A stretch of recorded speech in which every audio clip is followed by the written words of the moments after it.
कोल्हापूर महानगरपालिकेचा महसूल वसुलीचं उद्दिष्ट 31 मार्च अखेर पूर्ण करावं असे निर्देश आयुक्त के मंजुलक्ष्मी यांनी सर्व विभाग प्रमुखांना दिले। नगररचना, घरफाळा, पाणीपुरवठा, इस्टेट आणि परवाना विभागाच्या वसुलीचा आढावा आयुक्तांनी घेतला। शिवाय शहरातील सार्वजनिक शौचालयांची स्वच्छता आणि दुरुस्तीबाबतही त्यांनी कडक सूचना केल्या। कोल्हापूर महानगरपालिकेचा वार्षिक महसुली उद्दिष्ट 635 कोटी रुपये आहे। महापालिकेच्या सर्व विभागांची आज अखेर 77% वसुली झाली आहे। याबाबत आयुक्त के मंजुलक्ष्मी यांनी वसुलीचा आढावा घेतला। नगररचना विभागानं 70 कोटी रुपयांची वसुली केली आहे। घरफाळा विभागाकडे 60 कोटी 80 लाख रुपये जमा झाले असून गेल्या वर्षीपेक्षा अधिक वसुली करण्याचे निर्देश आयुक्तांनी दिले।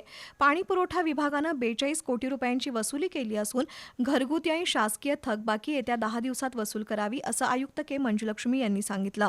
परवाना विभागानं 2 कोटी 98 लाख रुपये वसूल केलेत, पण इस्टेट विभागाची वसुली अत्यंत कमी असल्याबद्दल आयुक्तांनी तीव्र नाराजी व्यक्त केली। वर्कशॉप विभागातील वाहनांचा आढावा घेऊन बंद असलेले जेसीबी तातडीनं दुरुस्त करावेत। 16 ट्रॅक्टर ट्रॉलींची खरेदी प्रक्रिया वेगानं पूर्ण करावी। टिप्पर दुरुस्ती एकाच कंपनीकडे देऊ नये असंही आयुक्तांनी नमूद केलं। दरम्यान शहरातील सार्वजनिक शौचालयांची स्वच्छता आणि दुरुस्तीबाबत आयुक्तांनी संबंधित अधिकाऱ्यांना चांगलंच फैलावर घेतलं। सार्वजनिक स्वच्छतागृहात टँकरनं नियमित पाणीपुरवठा करावा, तसंच दुरुस्तीचा अंदाजपत्रक सादर करावं अशा सूचना त्यांनी केल्या।